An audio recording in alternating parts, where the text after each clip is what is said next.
Jabu, Calife. Eu sei que é um esquema assim. Grande. Isso é grande, né?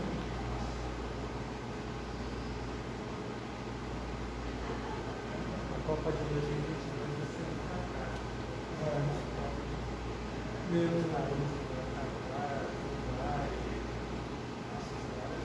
Você sabe que eles estão em tudo vapor. Eles estão em tudo vapor, né?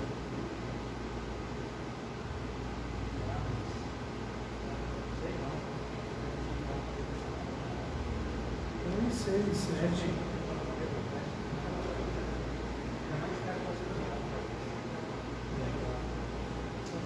Eu tenho medo, Pedro, de umas pessoas. Não sei de na Copa. Porque não pode uma seleção.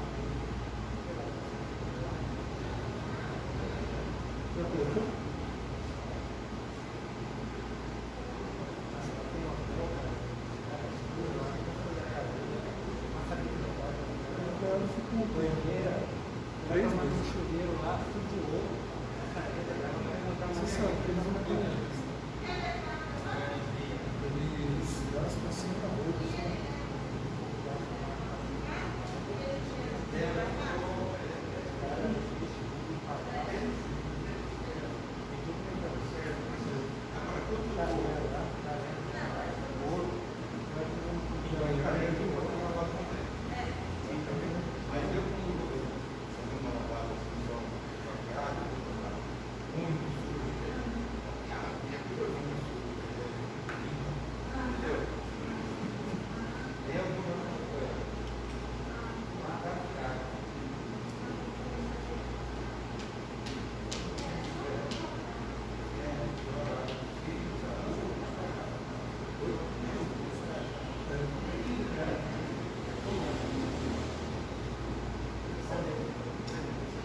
Vamos dar início ao nosso estudo, meus irmãos. 7h05 já. Vamos nos assentar, parar de conversar no meio do corredor. Presbítero Vigílio, por gentileza, se assente. Não, desculpa, vocês estavam conversando, é que já são 7h05. Eu sempre quis fazer isso. Vamos esperar a Maria sentar. Meus irmãos, como é bom podermos estar aqui juntos. Lógico que é uma brincadeira, eu sei que é muito bom poder manter essa comunhão entre nós, mas assim que terminarmos a gente pode conversar mais um pouquinho, só mais um pouquinho. Vamos orar, vamos dar início ao nosso estudo nessa noite. Senhor, obrigado, Pai, por esta rica oportunidade que temos de, diante da Tua Palavra, aprendermos mais, caminharmos na Escritura e sermos edificados pelo poder que vem do Senhor, Deus que se revela a nós. Recebe, Senhor, também tudo que vamos fazer aqui como uma oferta, como um ato de adoração. Até a nossa atenção à Tua Palavra revela aquilo que cremos e a maneira como devemos nos portar. Senhor, nos abençoe, nós oramos em nome de Jesus Cristo. Amém. Meus irmãos, vamos colocar de pé, vamos entoar o hino Perdão, o hino 71 do nosso hinário. Vamos cantar esta canção.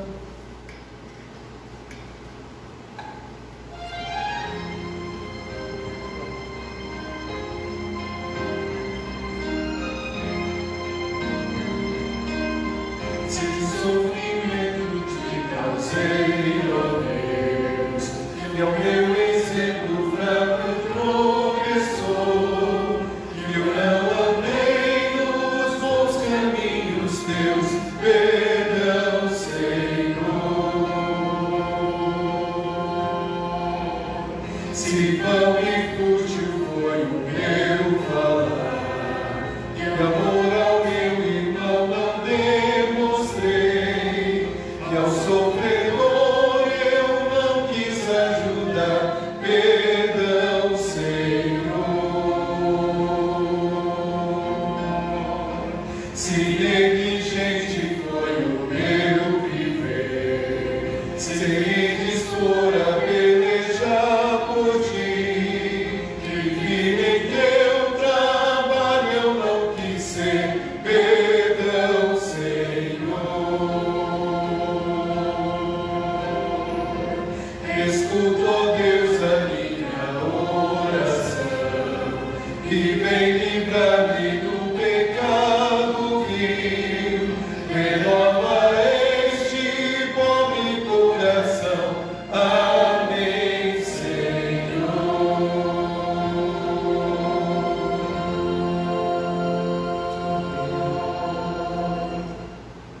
assentar e vamos abrir nossas Bíblias, meus irmãos, em Gênesis capítulo 45. Gênesis 45.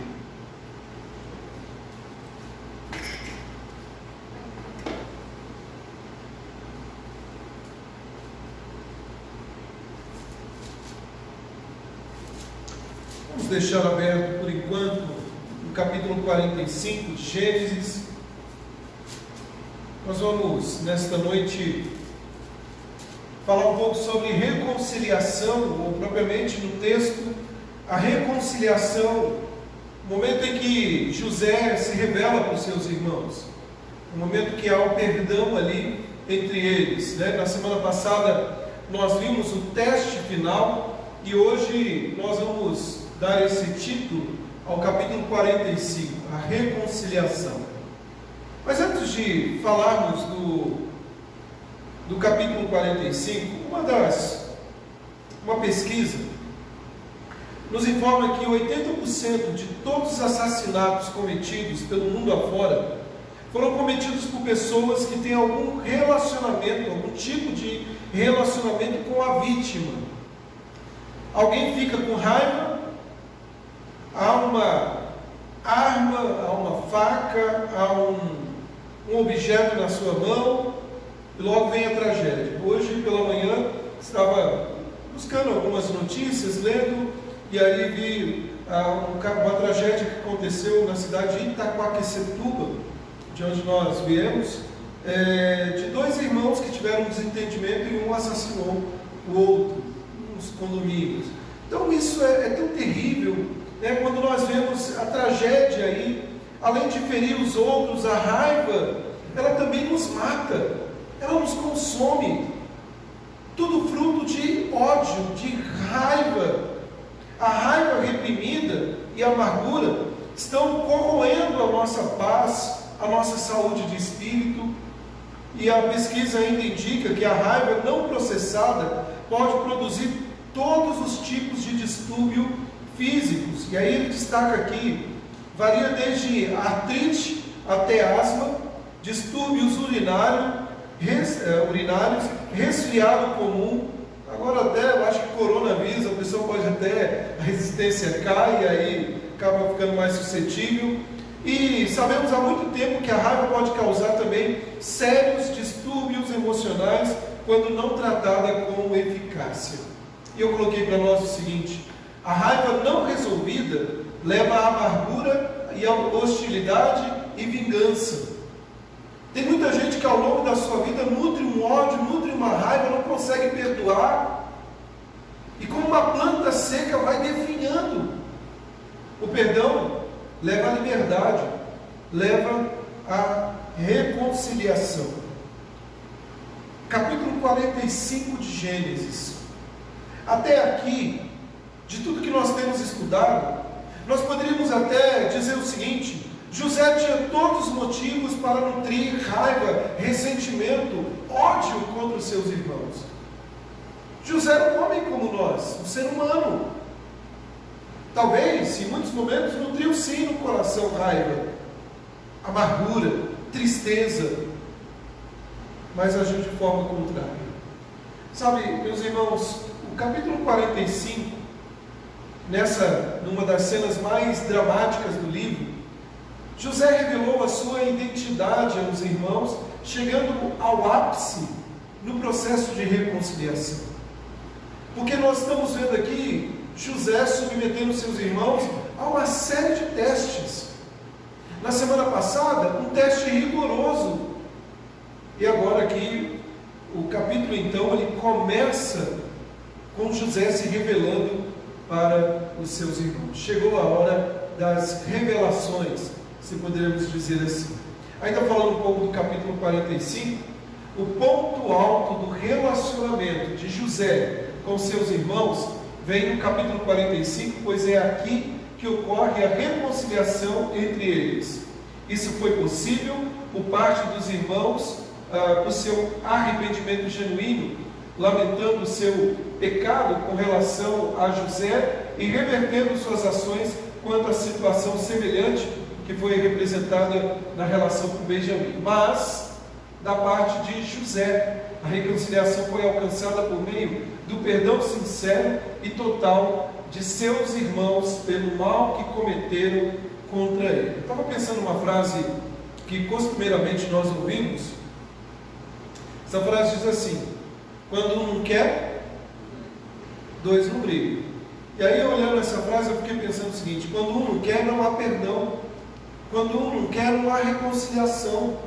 Por mais que você demonstre arrependimento, por mais que você peça perdão, a outra parte precisa perdoar. A outra parte precisa ter uma motivação para perdoar. Porque senão, por mais que nos sintamos livres porque pedimos perdão, não houve a reconciliação. Então é uma via de mão dupla aí. E nós precisamos trabalhar e exercitar isso. Não só o ato de pedir o perdão, mas também de perdoar. Eu já disse isso aqui na igreja alguns anos atrás, né? O que é mais difícil, né? Pensando aqui, pedir perdão ou perdoar? Na maioria das vezes, quando pedimos perdão, nós reconhecemos que falhamos. Agora, quando perdoamos, nós sabemos que o outro nos ofendeu, mas ao invés de revidar, decidimos perdoar. E este é o momento em que José agora perdoa os seus irmãos. Algo que vem dentro de um processo. Quando nós falamos do perdão, o perdão é uma parte vital da experiência do crente. É necessário em termos do nosso relacionamento, não só entre nós aqui, mas o nosso relacionamento com Deus. O Senhor Jesus nos ensina em Mateus capítulo 6 que nós devemos perdoar assim como fomos perdoados. Mas também o perdão é outra parte essencial da responsabilidade com os outros, tanto amigos quanto inimigos. Diferente de outras religiões por aí, o cristianismo não nos ensina a revidar com raiva, a matar os nossos inimigos, a perseguir, decapitar. A Bíblia nos ensina a amar até aquele que nos odeia.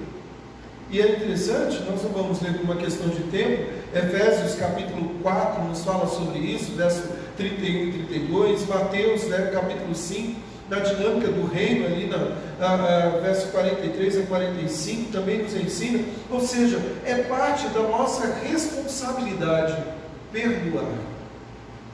E José nos ensina muito bem isso.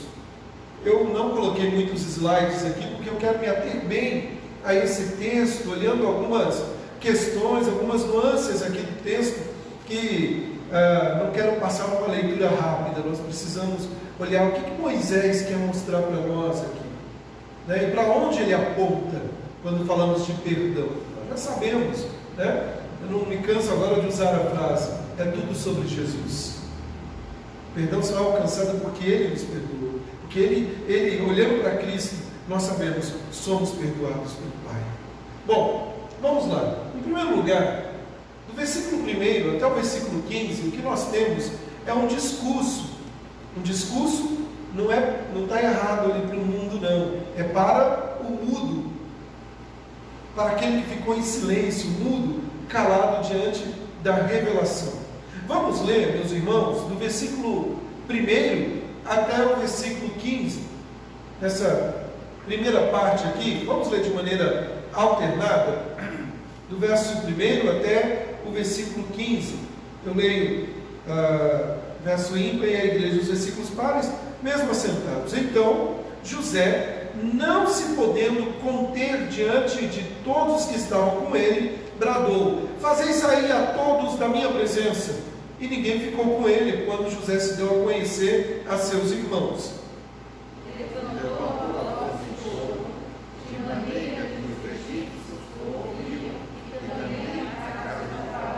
E disse a seus irmãos: eu sou José, vive ainda meu pai? E seus irmãos não lhe puderam responder, porque ficaram atemorizados perante ele. Disse José a seus irmãos: agora chegai a mim. Chegaram-se.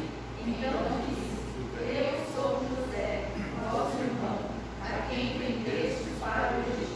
Agora, pois, não vos entristeçais mais, nem vos irriteis contra vós mesmos, por me haverdes vendido para aqui, porque para a conservação da vida, Deus me enviou adiante de vós.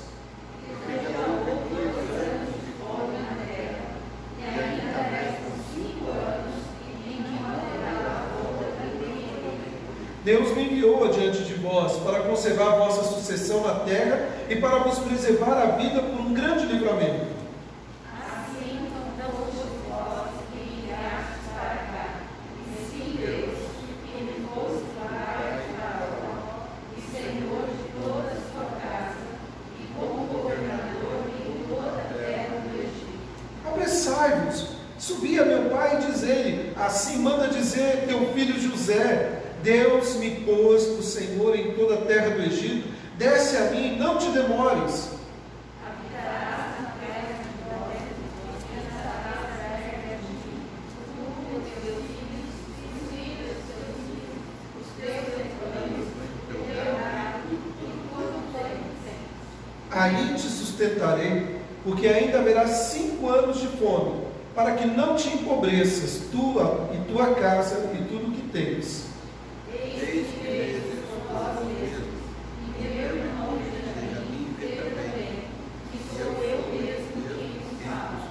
Anunciai a meu pai toda a minha glória no Egito e tudo que tendes visto. Apressai-vos e fazei descer meu pai para aqui.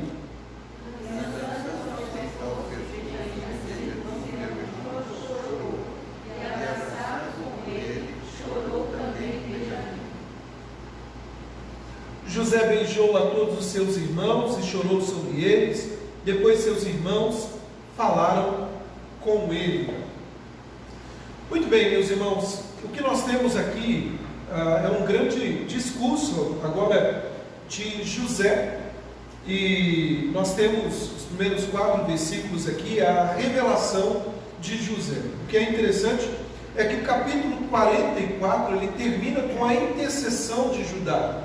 O capítulo 44 termina dizendo, Judá ali questionando, dizendo, olha, o que vai acontecer com meu pai? Quando descobrir que eu vou voltar sem seu filho, o caçula, o Benjamim. E aquilo mexeu com José. E eu estava lendo o texto, e lendo e relendo, e essa é uma questão que serve de ensino para nós. Leia, não se contente em ler apenas uma vez, leia muitas vezes. E uma palavrinha que saltou aos meus olhos foi o então do verso 1 do capítulo 45. É um então qualquer, não, é uma dobradiça. É uma chave, está ligado com o que aconteceu anteriormente. E o que me chama a atenção é que, diante dos fatos, diante daquilo que José ouviu, principalmente ao falar do seu pai, ele não conseguiu conter as lágrimas. A intercessão de Judá revelou a José uma mudança no coração dos seus irmãos. Porém, queridos, até o coração de José foi tocado pela mudança externa dos seus irmãos, mas podemos dizer também pela a saudade, pelo aspecto envolvendo seu pai. Tanto é que quando ele se revela, a primeira pergunta que ele faz é: e o meu pai? E o meu pai? Sabe, queridos, José se revelou a seus irmãos porque eles demonstraram um verdadeiro arrependimento, o que tornou possível a reconciliação. Quando lemos a sequência das narrativas, não nos dá a impressão que José nutria raiva, ódio. José poderia e tinha a oportunidade da vingança aqui. Veja que foi sugestão de Judá dizendo: olha, deixa nós sermos seus escravos. Agora era a hora da vingança. Eu fiquei tantos anos como escravo aqui no Egito, eles que paguem. Mas ao invés de revidar com raiva, com ressentimento, José paga de forma diferenciada, paga com amor.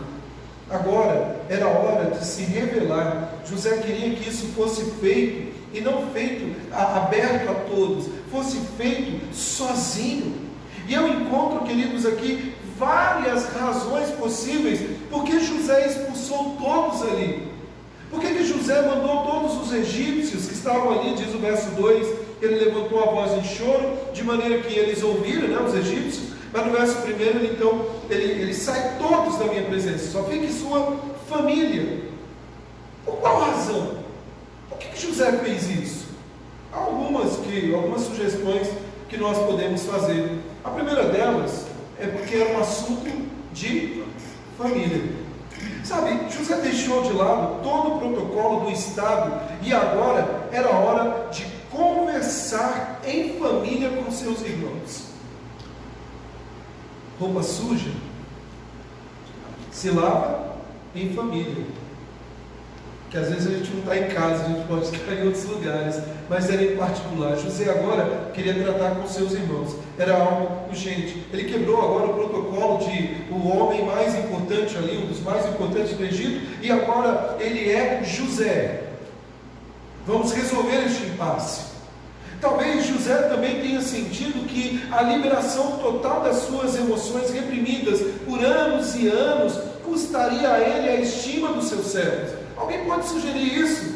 Como pode este grande governante estar aí em frangalhos chorando, ao ponto que o versículo 2, que o seu choro se ouvia lá em Monte Alto? Não, é exagero da minha parte, mas o texto diz que os egípcios ouviram e também a casa de Faraó. A coisa se espalhou de uma forma, o que está acontecendo com José? Ninguém conseguia entender. Bom, o ponto aqui, queridos, é que eu acredito que José ordenou que todos saíssem, exceto seus irmãos, foi para lidar com a questão do pecado dos seus irmãos de uma forma mais estrita.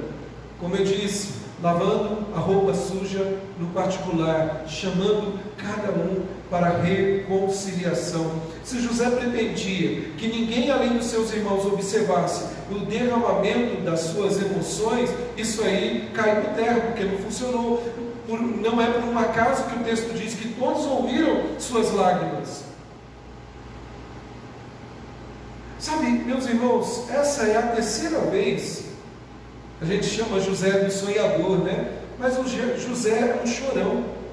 5 vezes aqui no livro de Gênesis, José chora, todas aí pelos seus irmãos. Essa é a terceira vez que José agora está chorando.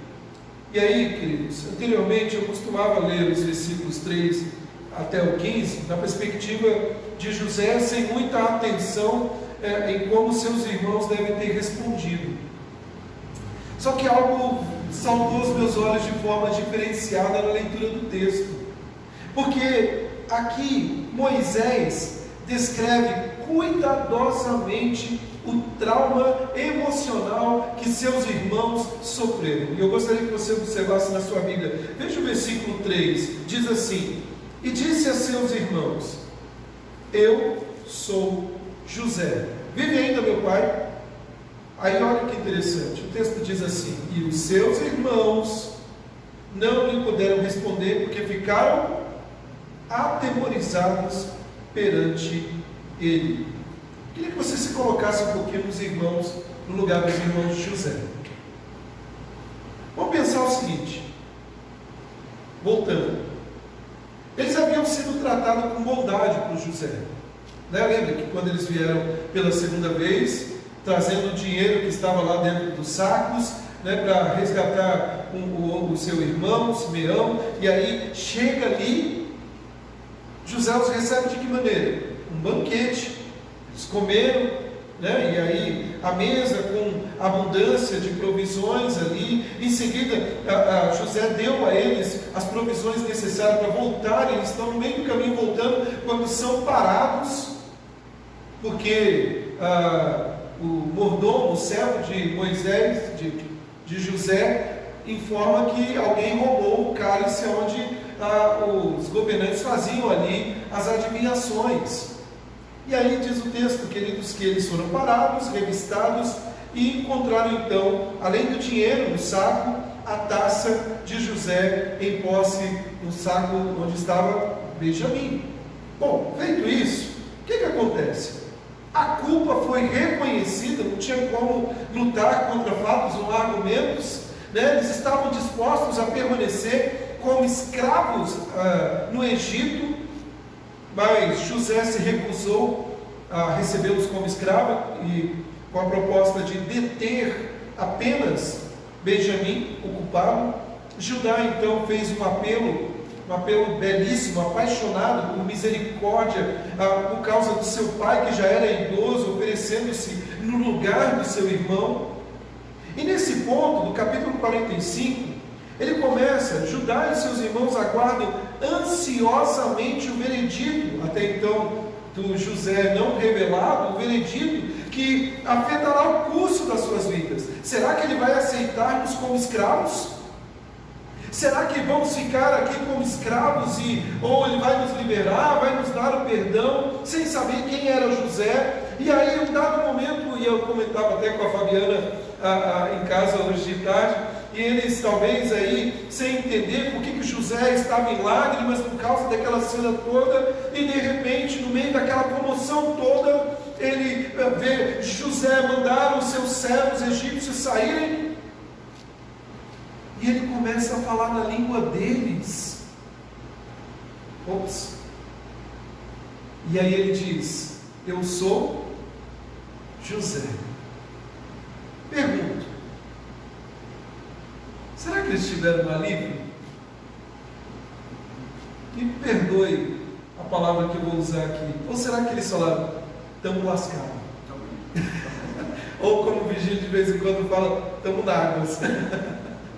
Sabe por quê? Porque se já era ruim o suficiente estar diante de um governador egípcio poderoso, que estava furioso com o roubo de uma caneca, mas perceber que ele era o seu irmão, que eles trataram mal no passado, venderam como escravo, era muito pior. O texto traz aqui para nós o sentimento desses irmãos. Versículo 3 diz que eles ficaram petrificados. Esse é o sentido da palavra, emudecidos. Veja que o versículo 3 diz assim, que eles ficaram atemorizados perante eles. Alguns acreditam que muitos se jogaram no chão, esconderam o rosto. Agora o juiz aqui não é o inimigo egípcio. O inimigo, ou pelo menos até então dentro do imaginário, foi um homem que foi tratado mal por eles no passado, e pior, o seu irmão. Sabe, não é de admirar, queridos, então, que eles ficam aqui petrificados. Os irmãos ficaram espantados com a notícia, incapazes de falar qualquer coisa, assombrados, com medo. Medo e culpa estavam escritos no rosto deles. E tanto estava declarado esse medo, que José, no versículo 4, olha aí na sua Bíblia, ele diz: disse José aos seus irmãos: chegai-vos a mim. E chegaram-se. Então disse: eu sou José. Eu fico imaginando essa cena, né? A primeira vez ele falou: eu sou José, meu pai ainda vive. Depois ele falou: vem mais perto. E ele diz mais uma vez: eu sou José. Se deu dor de barriga à distância agora, piorou a situação. E olha que interessante, ele não diz: eu sou José, o José, ou Zeca, ou menininho daquele que tinha 17, 16 anos. Ele diz: eu não esqueci não, eu sou o José que vocês venderam como escravo. Piorou a situação. Mas aí, meus irmãos, cada palavra aqui é interessante, porque cada palavra registrada nesses primeiros 15 versículos do capítulo 45 é falado por José, porque os seus irmãos estavam mudos. Não há nenhuma narrativa aqui, não há nenhuma palavra, melhor dizendo, verbalizada deles aqui. Só depois que José demonstrou que havia perdoado e amado aos seus irmãos, que eles começaram a falar. Olha o versículo 15, se você observar, a cena é muito interessante, porque no verso 15 diz assim, final do verso 15, o que aconteceu? Depois que José beijou seus irmãos e chorou sobre eles, eles começaram a falar. Até então, lógico que é rápido, né? Ler do verso 3 até o 14 e o 15. Mas o gelo na barriga, o medo, a vergonha e outros sentimentos que não dá para expressar aqui, pairou sobre eles. As primeiras palavras de José, meus irmãos, declaram a sua identidade.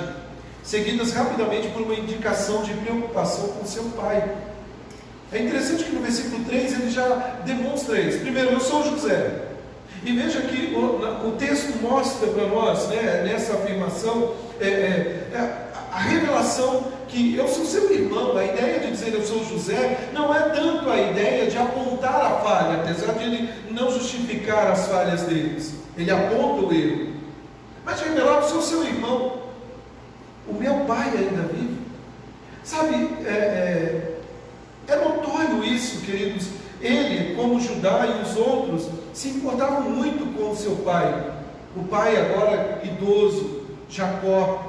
A ideia da dor de Jacó era insuportável para José e também para o resto, mas ele também se importava com seus irmãos. Eles devem ter encolhido de horror, talvez ficaram ali retraídos. E aí José se volta para eles. Esse ato de José dizendo: chega para cá, não é simplesmente vem cá porque eu estou míope e eu preciso ver vocês de perto.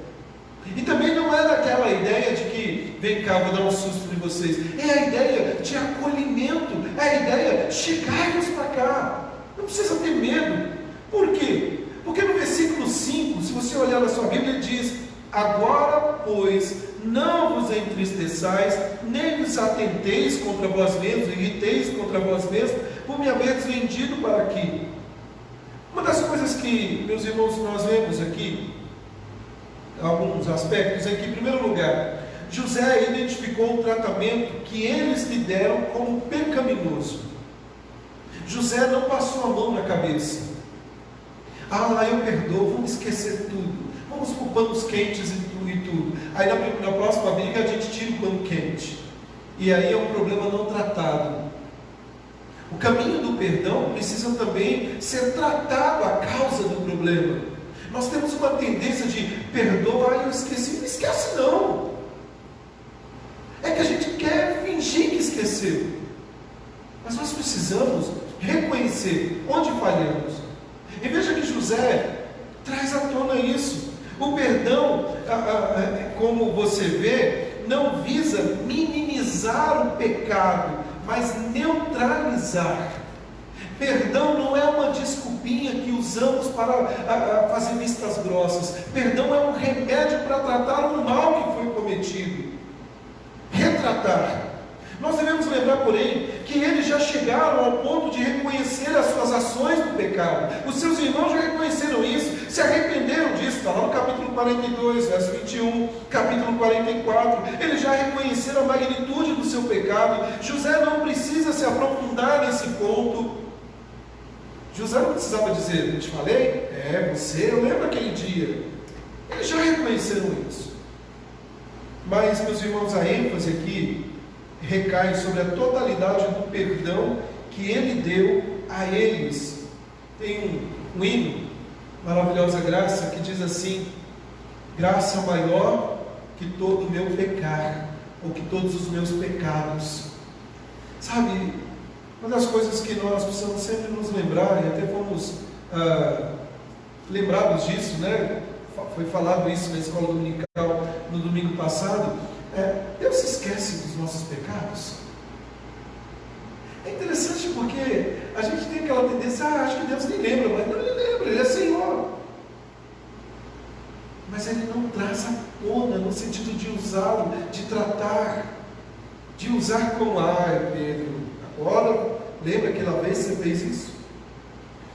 Sabe, as palavras de José são cheias de esperança, são cheias de encorajamento. Venham para cá, não atentem contra a vida de vocês. E aí no versículo 5 até o versículo 8, José garante a esses homens que o seu pecado, e aqui vem algo belo, lindo, maravilhoso: o seu pecado não frustra os propósitos de Deus.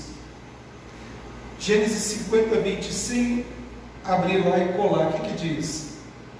Já lemos várias vezes. Vós intentastes o mal contra quem? Contra mim, mas Deus transformou o mal em bem. O pecado de vocês não vai frustrar os planos, o propósito de Deus. E aí há uma construção no texto que eu acho muito bonita. Olha aí na sua Bíblia, verso 5. Ele diz assim: agora pois não vos entristeçais, nem vos irriteis contra vós mesmos, por me haverdes vendido para aqui. Aí, por um lado, usando uma frase simples, vocês me venderam, certo? Agora, olha no contraponto aqui no versículo 5, final do verso 5. Deus, o que ele fez? Me enviou. Sabe, essa construção é muito interessante. José está olhando para os seus irmãos dizendo o seguinte: vocês me venderam, Deus me enviou. Aqui, queridos, é um reconhecimento que o Senhor tem um propósito. O propósito de Deus não era destruir, era de salvar. É estranho. Deus não poderia ter escolhido outros métodos, poderia, ele é Deus, mas ele quis agir assim.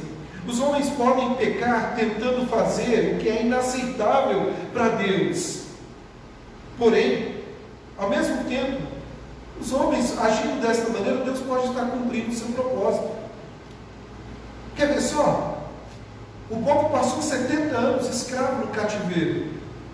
Quem que libertou esse povo? Humanamente olhando assim, a gente sabe que é Deus que está no controle de tudo. Mas quem que trouxe a libertação da escravidão, do cativeiro babilônico ali?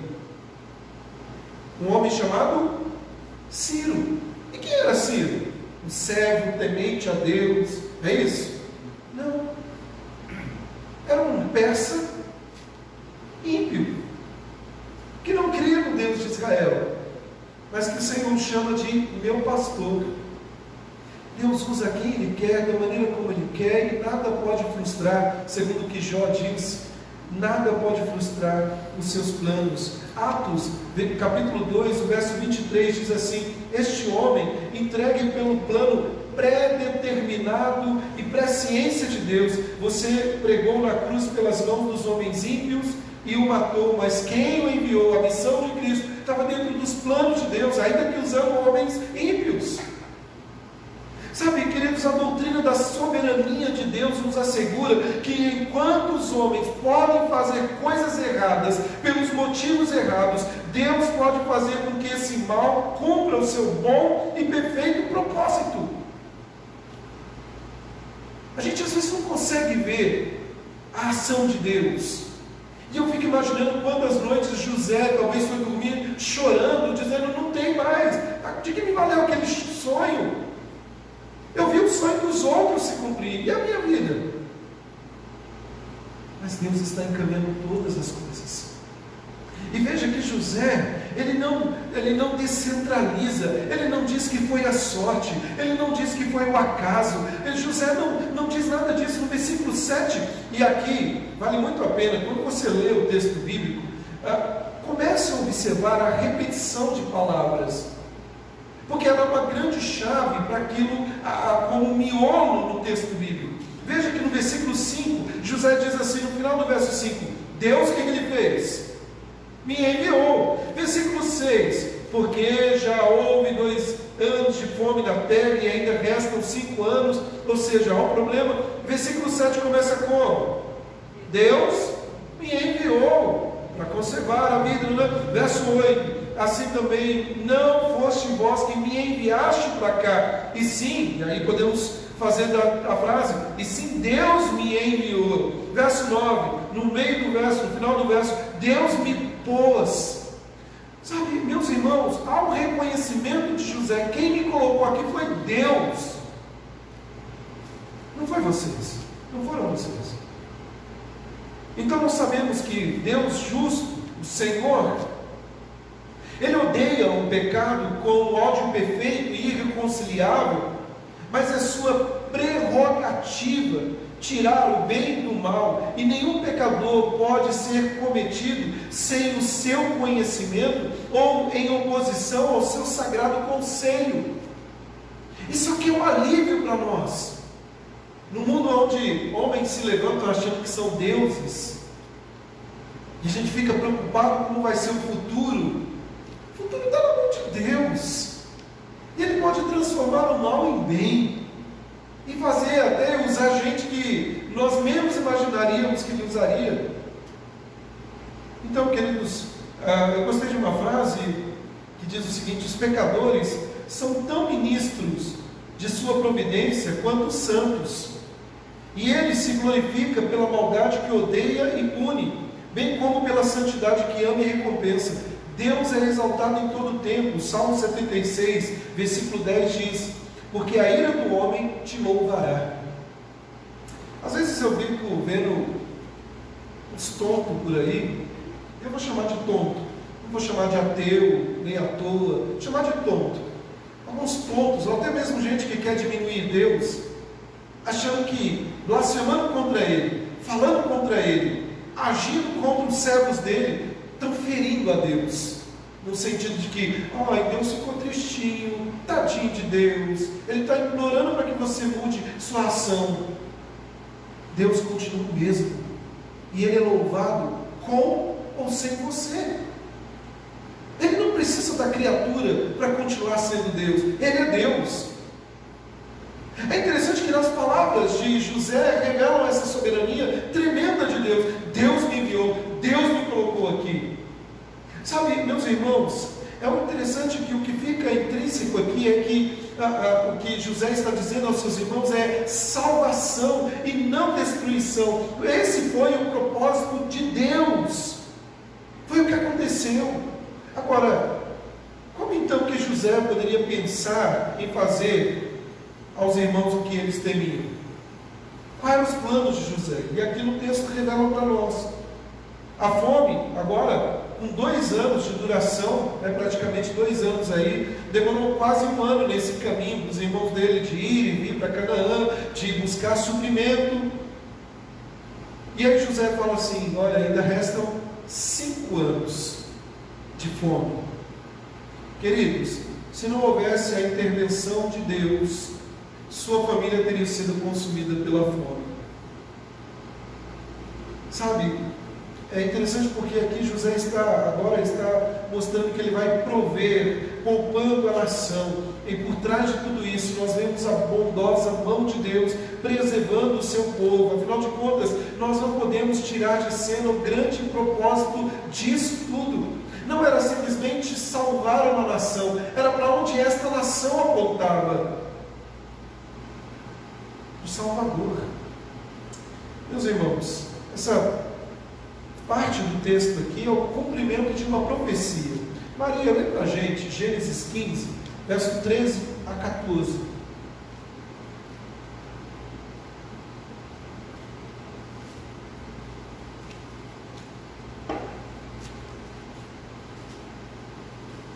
Gênesis 15, 13 a 14.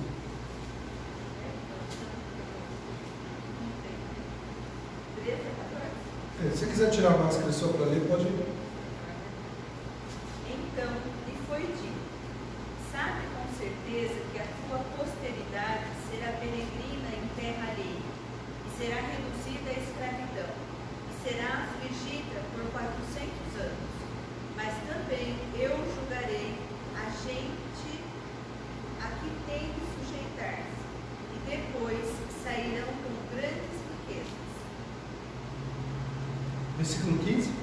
E tu irás para os teus pais em paz, serás sepultado em ditosa velhice. Irmãos, nós vemos agora a entrada deste povo na terra do Egito.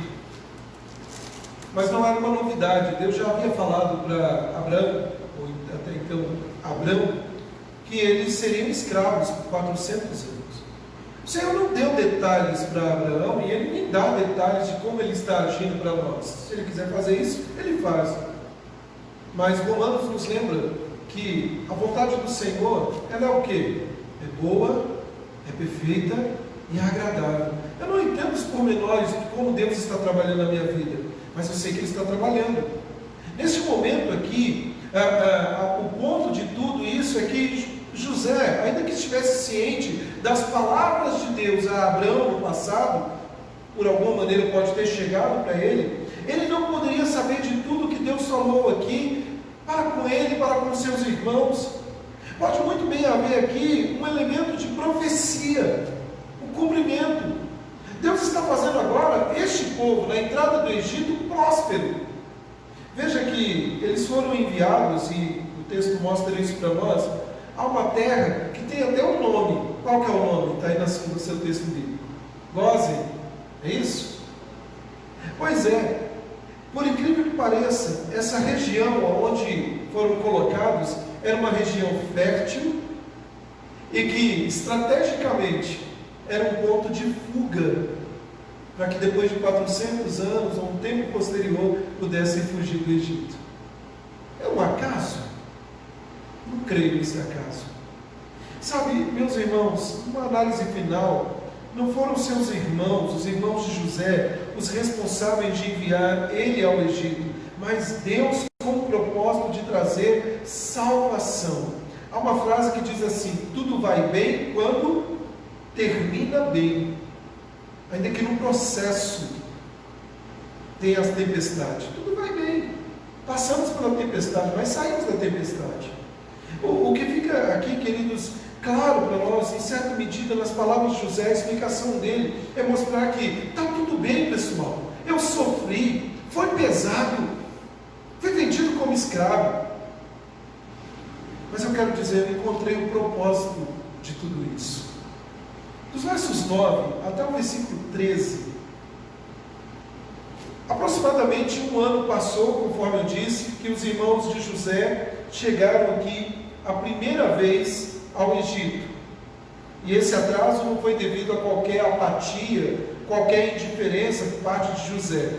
Às vezes eu fico me perguntando, por que José não se revelou logo de cara? Podia fazer isso, poupado aí essas viagens longas. Será que José, uma outra pergunta, será que José nutria ainda raiva e precisava ser tratado disso? Não sei. Mas uma coisa é certa, José simplesmente teve que esperar pacientemente até que seus irmãos tivessem evidenciado uma mudança de coração e mente, e essa mudança é notória no texto. Sabe, meus irmãos, é notório perceber o arrependimento. Palavras a partir do capítulo 42, quando nós falhamos, nós vendemos nosso irmão, nós enganamos nosso pai, nós fizemos isso, nós fizemos aquilo. Agora José exorta os seus irmãos que trouxessem rapidamente o seu pai para o Egito. Veja que há um certo caráter de urgência aqui, porque nós não podemos esquecer do contexto. O contexto não é uma vida mansa. O pai de José estava sozinho lá, com fome. E aí no versículo 9 diz assim: apressai-vos, subi a meu pai, diz ele assim, manda dizer, o teu Senhor José, não é isso? Irmãos, desculpe a emoção de dizer isso. Um filho pode ser colocado como Senhor sobre todas as coisas, como o segundo homem mais importante do Egito, mas ele vai continuar sempre sendo um filho. Nas palavras aqui do texto, fica lindo a maneira como José, ele não olha dizendo, traz ele aquele que nem me procurou, nem veio atrás, ou outras questões. Ele diz, apressa-te, traz, e manda dizer que o teu filho José, Deus me pôs como Senhor de toda a terra do Egito, desce a mim, não te demores. Sabe, meus irmãos, José aqui, nesses versículos, né, há uma ênfase notável, a partir do versículo 10, conforme eu disse, né, habitarás na terra de Gósen, e estarás perto de mim, tu, teus filhos, teus rebanhos, teu gado, eu aí te sustentarei, diz o versículo 11, para que, havendo 5 anos de fome, não te empobreças. Há um esplendor aqui notável no texto, há uma glória aqui no texto, e a pergunta é, por que José fez isso? Ele está querendo se mostrar? José está querendo dizer o seguinte, olha, diz lá para o meu pai que esse filho dele aqui, ralou muito e conseguiu. Ou então está querendo mostrar para os irmãos que ele tem dinheiro?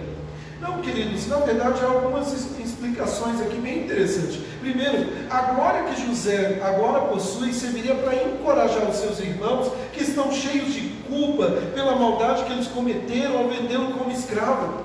José estaria, portanto, lembrando que da sua humilhação e sofrimento eram meios como que Deus usou para a promoção.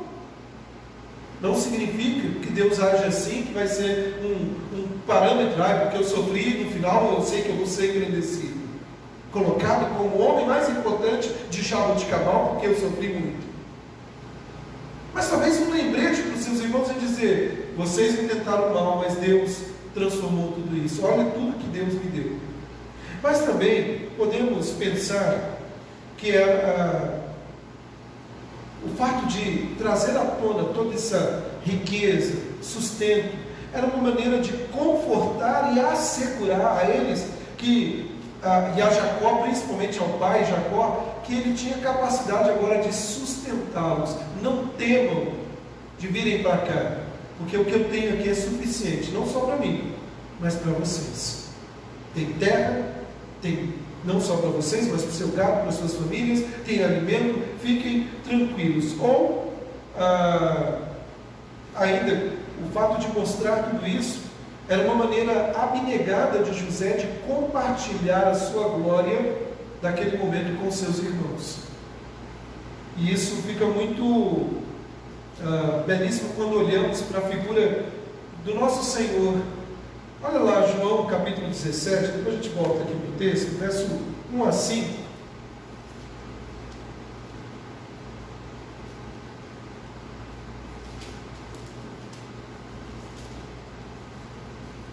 João 17, versículo 1 até o versículo 5, diz assim: Tendo Jesus falado destas coisas, levantou os olhos ao céu e disse: Pai, é chegada a hora, glorifica teu filho, para que o filho glorifique a ti, assim como lhe conferiste autoridade sobre toda a carne, a fim de que ele conceda a vida eterna a todos que lhe deste. E a vida eterna é esta: que conheçam a ti, o único e verdadeiro, e a Jesus Cristo a quem enviaste.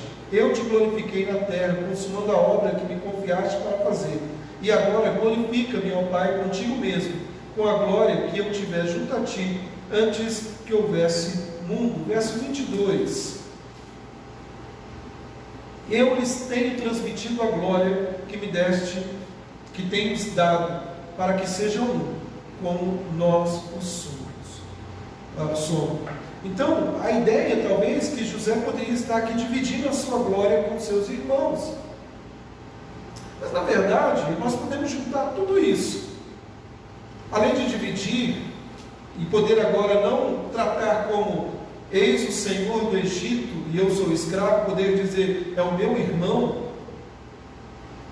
José estava preocupado com a segurança, até porque vale muito a pena destacar isso. A gente vai tocar nesse ponto. O povo hebreu, os israelitas, não eram bem-vindos no Egito. Não era um povo que, que legal, pode vir todo mundo para cá, fica à vontade. Não. Depois nós vamos ver, no capítulo 43 fala sobre isso.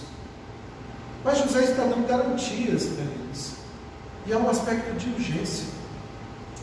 Sabe, meus irmãos, o que acontece? O nosso texto mostra aqui. Com isso, José se agarrou, ele caiu sobre o pescoço do seu irmão mais próximo ali, Benjamim, chorou. Benjamim também chorou com ele. O filho de José chorou com o resto dos seus irmãos. E aí, o gelo na barriga foi passando, eles deixaram de ficar um pouco petrificados, aquele medo, a cor vai voltando o corpo. Imagino que eles estavam ali cinzentos de outras cores. E aí então eles começaram a falar. A graça, o perdão reconcilia. O perdão nos tira de uma situação do medo para a comunhão. Essa cena me chama a atenção porque assim, o que está aqui no texto? E eles começaram a falar. Não precisa, se tirar não vai perder o sentido do texto. Mas a ideia do texto é de relacionamento. Há um processo de perdão sendo instaurado aqui, de reconciliação. Mas vamos continuar? Olha o que acontece. Nessa cena toda, nós não podemos esquecer do faraó. O faraó está satisfeito. Verso 16 até o verso 20, vamos ler, irmãos. Fez-se ouvir na casa de Faraó esta notícia. Não sabemos se Faraó ouviu o choro de José, porque lá no versículo 2 que a casa de Faraó ouviu. fez ele ouviu. Então, fez-se ouvir essa notícia na casa de Faraó. São vindos os irmãos de José. Isto foi agradável a Faraó e aos seus oficiais. Disse Faraó a José: dize a teus irmãos, fazei isto, carregai os vossos animais e parti, tornai a terra de Canaã. Tomai a vosso pai e as vossas famílias, e vinde para mim, dar-vos-ei o melhor da terra do Egito, e comereis a fartura da terra. Ordena-lhes também, fazei isto, levai a terra do Egito, gado para vossos filhos, para vossas mulheres, trazei vosso pai e vinde.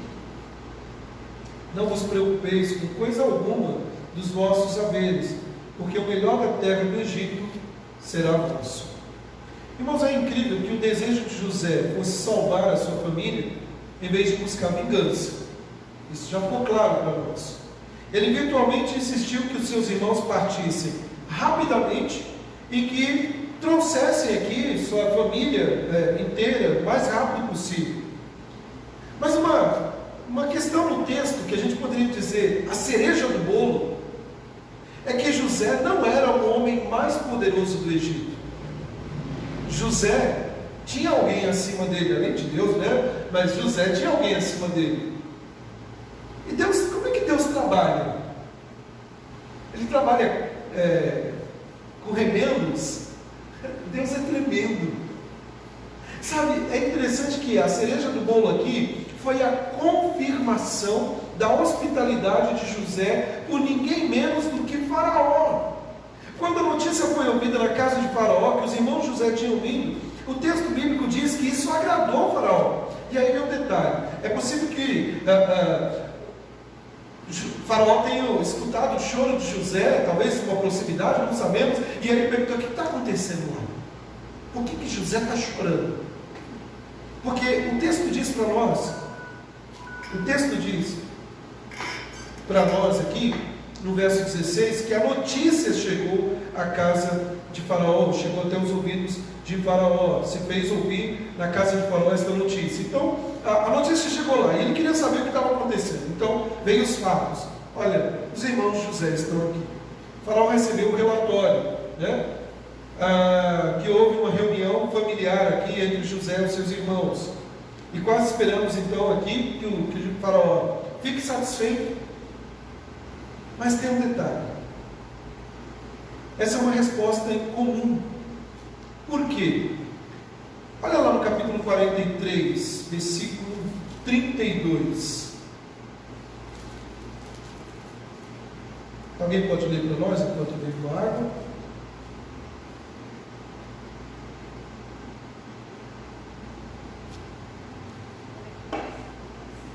Isso. Serviram-lhe a ele a parte, e a eles também a parte. E a parte do egípcios comiam com ele, porque aos egípcios não quiseram isto comer pão com os hebreus, porquanto a eles foi abominação para os egípcios. Veja, no final do verso, aos olhos dos egípcios, comer com o povo hebreu era abominação. Culturalmente, nós podemos dizer o seguinte: na cultura egípcia exigia uma separação. Não queremos nada com eles. Capítulo 46, dá uma olhada, versículo 34. Alguém pode ler para nós?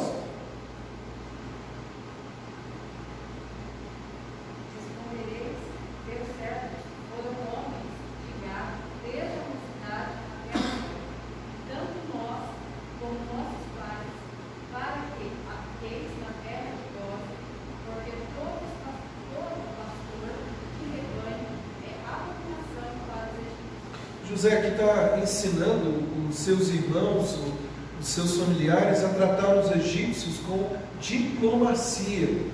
José está alertando dos perigos. Olha, até os seus pastores aí, os que cuidam do gado, cuidado, vamos tratar com tato.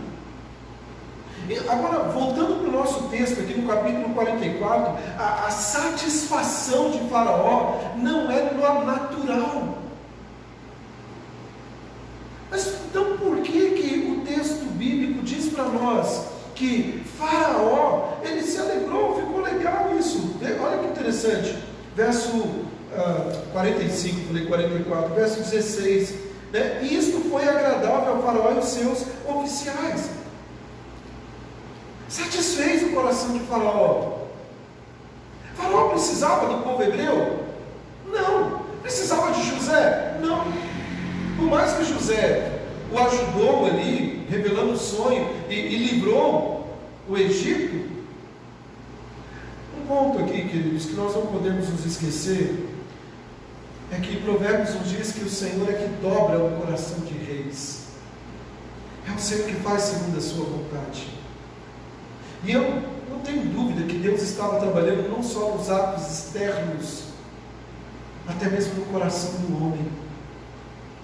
E aí, queridos, há duas razões pelas quais Faraó ficaria tão satisfeito aqui com a chegada dos irmãos de José. A primeira é óbvia: Faraó tinha o maior respeito por José.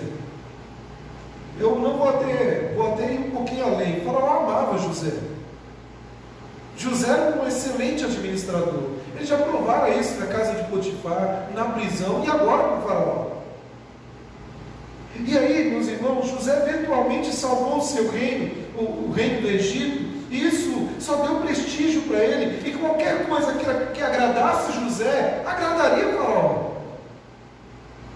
Mas ainda uma outra explicação para a alegria de Faraó, e eu acredito ser bem instrutiva aqui para nós, e nos ajuda a entender melhor, né, por que José enviou os seus servos egípcios ao revelar a sua identidade para os seus irmãos.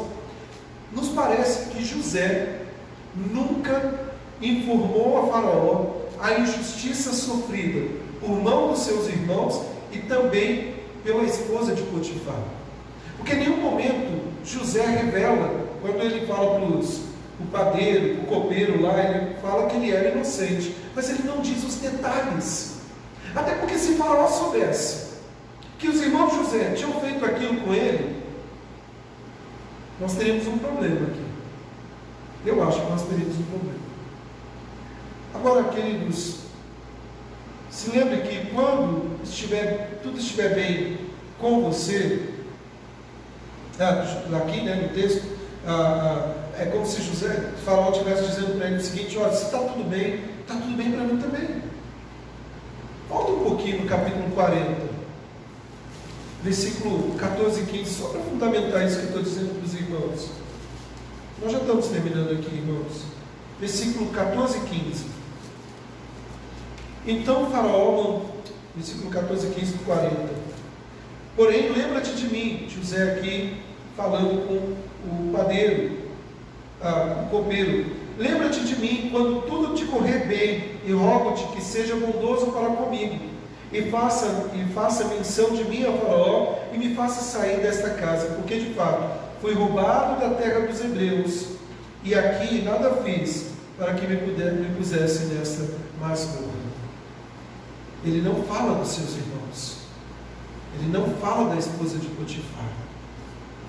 Embora José tenha mantido a sua própria inocência, ele nunca expôs a culpa dos seus irmãos. E sabe, meus irmãos, o silêncio sobre o pecado de outras pessoas torna a restauração um processo muito mais fácil. Uma das coisas que, e abrindo um parênteses para continuar aqui, eu tenho tido a precaução, o cuidado como pastor, conselheiro. Às vezes nós temos que lidar com algumas situações familiares. E na maioria das vezes eu sempre digo para a pessoa o seguinte: fica só entre nós aqui. Não publica no Facebook, não sai falando para todo mundo, porque um processo que parecia ser, entre aspas, mais fácil, se torna muito complicado. Imagina que José estivesse agora dizendo nos quatro ventos: minha família não presta. A esposa de Potifar que tentou contra mim. Ó céus, ó vida. Tozer, um pequeno livro que ele escreveu que estava indo para o lixo, até que descobriram esse pequeno texto dele e transformaram num livreto chamado 5 chaves para se obter poder espiritual. Numa das colocações desse livro ele fala o seguinte: nunca se defenda. Se você tem a convicção que o Senhor está cuidando de você, não se defenda, o Senhor te defenderá. José não assumiu a culpa. José disse: eu sou inocente. Mas ele não precisou entrar em detalhes. Sabe, meus irmãos, José era um administrador muito capaz, como nós já vimos. Embora não seja declarado, José certamente havia falado com o faraó sobre seus irmãos antes de pedir que eles fossem para o Egito. José não tinha, ainda que fosse um grande, fosse poderoso ali no Egito, ele não tinha autonomia total para tomar a decisão de dizer: vocês vão viver naquela terra porque é minha. Não, era dele. Isso me faz lembrar de um outro personagem bíblico. Lembra de Neemias? Lembra do rei, como chama? Artaxerxes. E diz Neemias que ele recebe a notícia dos seus irmãos e o seu semblante era triste. E aí o que o rei fala para ele? Por que está triste o teu semblante? E permite que ele vá, o rei Artaxerxes lá permite que ele retorne para o seu povo. Não apenas retorne, mas ele dá suprimentos. Deus faz essas coisas. Deus age assim. Sabe, não foi por um acaso, então, queridos, quando o faraó confirmou a oferta de José para os seus irmãos, para a sua família. É interessante que ele diz, veja o verso 17, no capítulo 45, disse faraó a José: diz a teus irmãos fazer isso, carregai os vossos animais e partir, tornai a terra de Canaã, tomai a vosso pai, a vossa família, e vinde para mim, dar-vos-ei o melhor da terra, e comereis a fartura dessa terra. É interessante que, embora Faraó não conhecesse a família de José, ele estava ansioso para abençoar essa família. E não tem como não fazer essa pergunta de novo: mas era a bondade de Faraó? Eu não consigo ver. Ainda que podia ser um homem bom, na verdade é Deus que está agindo e abençoando e cumprindo aquilo que ele disse para os seus servos no passado. E aí nós continuamos o texto.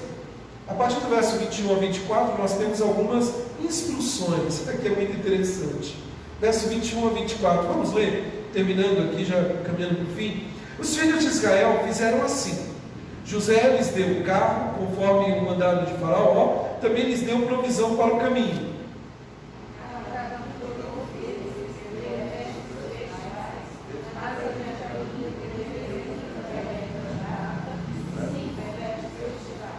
Também enviou a seu pai 10 jumentos carregados do melhor do Egito, e 10 jumentos carregados de cereais e pão, e provisão para seu pai, para o caminho.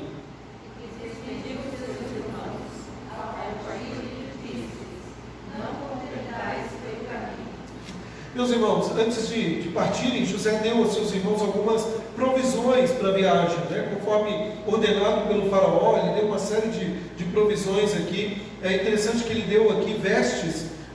Lembre-se que no capítulo 44, quando eles ficaram sabendo que Benjamim iria ficar preso lá, descobriram lá o cálice, dentro do saco de cereais ali de Benjamim, o que eles fizeram com suas vestes? Rasgaram. Agora eles são restituídos das suas vestes novas, vestes festivas. E aí uma das questões que me salta aos olhos aqui é que então os filhos de Israel fizeram isso. José deu carroças para eles, de acordo com o faraó, deu provisões para a viagem, cada um deles deu mudas de veste. Benjamim 300 moedas de prata, 5 mudas de veste, e 10 jumentas carregadas com o melhor do Egito. E aí foram indo. Provavelmente as provisões para a viagem que teriam, como foi antes, e agora aqui um pouco mais robusta, incluindo grãos, pão para comer, bebida, forragem para os animais, várias e várias questões. Mas o que me chama a atenção, e aí eu vi numa outra versão, olha o verso 24. Despediu seus irmãos, ao partirem, disse-lhes. O que ele disse para eles? Numa outra versão significa assim: não brigueis no caminho. Na NVT está escrito assim: e não brigueis no caminho. E eu comecei a rir, porque eu fiquei imaginando a cena, José falando para eles, agora eles estavam mais tranquilos, e ele falou assim: gente, mas eu vou pedir um favor para vocês, não briguem não fiquem brigando, porque eu dei um pouquinho mais para Benjamim. Então alguns alguns pontos aqui que a gente precisa destacar. Primeiro, por que José deu suprimento a mais? Roupas, moedas para o seu irmão Benjamim. Será que José aqui está mostrando certa parcialidade? Porque a parcialidade foi o que aconteceu com Isaac, com seus 2 filhos, lembra? Jacó e Esaú, aquela divisão toda. Agora Jacó para com seus filhos, a esposa, melhor dizendo, com a esposa predileta, depois seus filhos. Será que José agora estava marcado, mostrando a parcialidade com Benjamim? Será que agora José está aqui fazendo algo ainda é um teste? Não acredito ser um teste, mas eu acredito, queridos, que ele não evitou mostrar a parcialidade com Benjamim. Eu acredito que José amava, é o meu irmão mais próximo, é o filho da minha mãe. E aí, nós não podemos nos esquecer disso, que a vida é cheia de distinções. José não parava de fazer distinções sempre que elas existiam, e nós temos que aprender a conviver com as distinções. Um detalhe que é muito cruel nos nossos dias: nós dizemos que amamos nossos irmãos, mas basta alguém ser mais abençoado do que nós, por que ele não eu? Por que Deus está dando para ele mais do que eu também mereço? Sabe, meus irmãos, José não parava de fazer essas distinções. O nosso Senhor permite que isso aconteça dessa maneira. Quer ver só? Entre os 12 apóstolos, parecia que ali 3 eram mais próximos do Senhor. Lembra o nome? Basta lembrar da música, do barquinho: Pedro, Tiago e João no barquinho. Mas volta e meia você vê Pedro, Tiago e João mais próximos do Senhor. Aí a Bíblia nos diz que João é chamado de como? Aquele a quem Jesus amava. A pergunta é: Jesus não amava os outros? Não amava. Mas alguma coisa acontece que o Senhor destacou. Meus irmãos, nós precisamos aprender a lidar com isso. Um ponto de conflito entre irmãos é quando nós não nos alegramos com quem se alegra. Não sabemos, e até digo aqui sem medo de dizer isso, a gente tem que tomar cuidado para não alimentar uma mera curiosidade. Por que José deu a mais? E aí eu acredito que a orientação dele ao dizer não brigueis entre vocês é que poderia gerar um certo conflito, não pela questão de Benjamim também, mas agora no meio do caminho eles dizerem assim: mas você que deu a ideia de vender. Não, mas a culpa é sua. Isso já tinha acontecido entre eles. Veja que ele diz: não briguem entre vocês. Sabe, se você voltar, olha aí no capítulo 42. A gente já está terminando, irmãos, aguentem firme. Verso 21 e 22. 42, 21 e 22. Então disseram uns aos outros: na verdade somos culpados, quando eles voltaram a primeira vez do Egito, no tocante ao nosso irmão, pois lhe vimos a angústia da alma quando nos rogava, e não lhe acudimos, por isso não nos vem esta ansiedade. Respondeu-lhes Rúben: não vos disse eu? Não pequeis contra o jovem, e não quiseste ouvir, pois vedes, aí que se requer de nós o seu sangue. Então veja que a orientação dele: não briguem durante a viagem, não era por um acaso. Deus está orientando o seu povo. Faça uma viagem pacífica, tranquila. E sendo filhos de 4 mães, a rivalidade devia ser grande. Não eram apenas Raquel e Lia. Lembre-se que tinham as concubinas ali. José tinha bons motivos para supor que seus irmãos iriam brigar no meio do caminho. Mas aí, queridos, se eu disse que Faraó, satisfeito, era uma cereja do bolo, eu digo que Jacó é a outra cereja do bolo, porque é lindo. Agora a última cena deste capítulo, que é um Jacó rejuvenescido. Olha lá, para a gente terminar, 25 a 28. Então subiram ao Egito, ou do Egito, e vieram à terra de Canaã, a Jacó, seu pai. José ainda vive e é governador de toda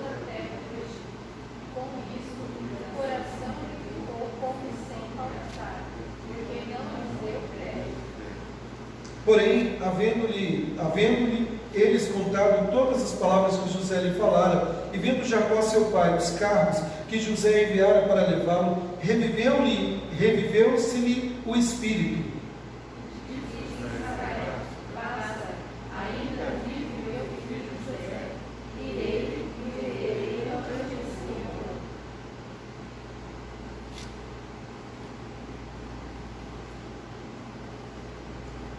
Estou todo arrepiado. O filho que estava morto, segundo o imaginário do pai, ressuscitou. O texto bíblico que ele estava quase que morto, o pai, o coração parou, e o texto fala que voltou o que para ele? O Espírito. Sabe, meus irmãos, eu posso visualizar a cena aqui. A Bíblia nos fala lá em Coríntios, 2 Coríntios capítulo 2, versículo 9, diz assim: porque nem olhos viram, nem ouvidos ouviram, nem jamais penetrou no coração humano que Deus tem preparado para aqueles que o amam. Esse preparado para aqueles que o amam não é prosperidade financeira, é a salvação em Cristo Jesus, é a nova vida em Cristo Jesus. Mas usando esse texto, pensando aqui, eu fico imaginando que Jacó devia, dia após dia, porque eles estavam demorando para voltar, e Jacó ficava olhando, talvez na campina: cadê meus filhos, cadê o meu Benjamim? Ele não esperava José, ele esperava Benjamim. E a notícia chega para ele aqui, como no meio do caminho ele está avistando, vem os filhos e está tudo bem, e vem José: mas peraí, tem gente a mais, está vindo uma caravana junto, carros, alguma coisa estranha. Sabe, os medos de Jacó provavelmente se intensificaram com o passar dos dias, todo contratempo, tudo isso, até que então, as palavras que os irmãos falaram para Jacó foi: José, o teu filho, vive e é governador. E aí veja, a preocupação não é com a riqueza, é com o filho, o teu filho vive. O texto fala que ele quase que ficou morto, né? Quase que parou o coração. Para nós no dia a dia, o coração quase saiu pela boca. O peso emocional. Agora, o que nós temos aqui é um Jacó velho, mas longe de ser caduco. Sabe, meus irmãos, as coisas simplesmente não batiam. Peraí, mas meu filho morreu. Ele foi devorado por feras. Vocês falaram isso para mim. Agora vocês vêm falar que ele é meu filho, está vivo e está no Egito e mandou eu ir até lá. Sabe, meus irmãos, que história fantástica. Sabe por quê? O que nós vemos aqui é uma cena esplendorosa de alguém que agora sente o vigor voltar para dentro de si. Era um pai que até então o filho estava morto. E agora ele recebe a notícia: seu filho vive. E manda te chamar. Olha o capítulo 49, meus irmãos, verso 22 a 24. Olha como José é descrito. José é um ramo frutífero junto à fonte. Seus galhos se estendem sobre o muro. Os flecheiros lhe dão amargura. Atiram contra ele e o aborrecem. O seu arco, porém, permanece firme, e os seus braços são feitos ativos pelas mãos do poderoso de Jacó, sim, pelo pastor e pela pedra de Israel. Ou seja, meus irmãos, parece que agora, não só no passado, mas a profecia futura está se cumprindo. Ou seja, ele agora revive. Por mais que tentaram destruir, José está de pé, não por causa das pernas dele, não por causa da sua força, mas pelo poderoso de Jacó, pelo poderoso de Israel. E aqui, queridos, nós terminamos. José chama aqui o seu pai, e nós vemos ele ser agora revigorado. Deus faz isso conosco. Eu não tenho nenhuma dificuldade em dizer isso. Deus nos surpreende e vai além do que os nossos olhos esperam podermos ver. Só que há um detalhe: há todo um processo. Como você está lidando com esse processo? Eu concluo, queridos. Se a palavra-chave no capítulo 44 é arrependimento, 43, provavelmente 44, então a palavra-chave do capítulo 45 é perdão. Esses dois elementos são essenciais para qualquer reconciliação genuína e duradoura: arrependimento e perdão. Não adianta pensarmos na nossa vida hoje em arrependimento se não houvesse o perdão de Deus. Você pode espernear, pode chorar se Deus não quisesse perdoar, porque é Ele não faria. E duas implicações para nós aqui. Primeiro, que nós podemos aprender com esse texto: expresse o seu perdão, o seu espírito amoroso, primeiro, não verbalmente, e em seguida, verbalmente, no momento adequado. Veja que José, houve um processo para esse perdão. Não adianta falarmos perdão da boca para fora. Olha, está tudo certo, viu? Só para ter paz. É necessário um processo interno, dentro do coração. Sabe qual é o problema? Que muitos relacionamentos, parece que entre altos e baixos chega um momento que culmina ao fim, não só entre marido e mulher, mas também entre irmãos e outras coisas. É porque o processo de perdão só vem da boca para fora. José perdoou seus irmãos e em seu coração muito antes. O José já estava trabalhando isso dentro dele e ele esperou para ver o arrependimento dos seus irmãos e no momento adequado veio. Eu gosto muito de Eclesiastes 3, que nos diz que há tempo para todas as coisas, há tempo de tratar internamente. Não está lá, mas eu penso assim. E há tempo de tratar externamente. Nós precisamos tratar isso. Lembra da raiva que eu falei no começo? A amargura vai nos consumindo. A falta do perdão faz isso. Mas em segundo lugar, queridos, conforme Deus dá a oportunidade, ajude-os distante a ver a perspectiva de Deus. Esse texto estaria totalmente incompleto, seria apenas uma narrativa meramente histórica, se a ênfase central não fosse a soberania de Deus. Veja que José dá glórias ao Senhor. José explica a seus irmãos como Deus efetuou todo o processo. Eu tenho trabalhado lá em casa, ainda que algumas vezes falho, que não é pedir perdão para a irmã, pedir perdão para o pai ou vice-versa. Antes nós devemos clamar o perdão de Deus e lembrar que é Ele que está direcionando todas as coisas. A boa notícia, meus irmãos, é que embora todos tenhamos ofendido a Deus por meio da morte de Cristo na cruz, Ele pagou o preço que merecíamos, e ao modelar o seu amor e perdão, isso pode abrir uma porta para aquele que nos injustiçou. Por isso o nosso referencial de perdão é Deus. Por isso eu devo, não é algo opcional, eu devo perdoar o meu próximo. Porque se eu digo que sou um crente, mas nego a alguém o perdão, eu não entendi ainda o perdão de Deus. Mas esse processo começa aqui dentro. E eu devo orar dizendo: Senhor, me ajuda. Eu quero ser tratado. E eu quero me reconciliar. Essa cena é belíssima. Esse texto, ele não aponta apenas, conforme eu disse na semana passada, para José, Jacó, Judá, os irmãos José, Benjamim e outros. Ele aponta para o Senhor. Eu termino, meus irmãos, te convidando. Eu não sei qual que é a história hoje da sua vida. Eu não sei quais são os pormenores, mas eu sei de uma coisa: Deus está no controle de todas as coisas. É isso que me faz dormir à noite.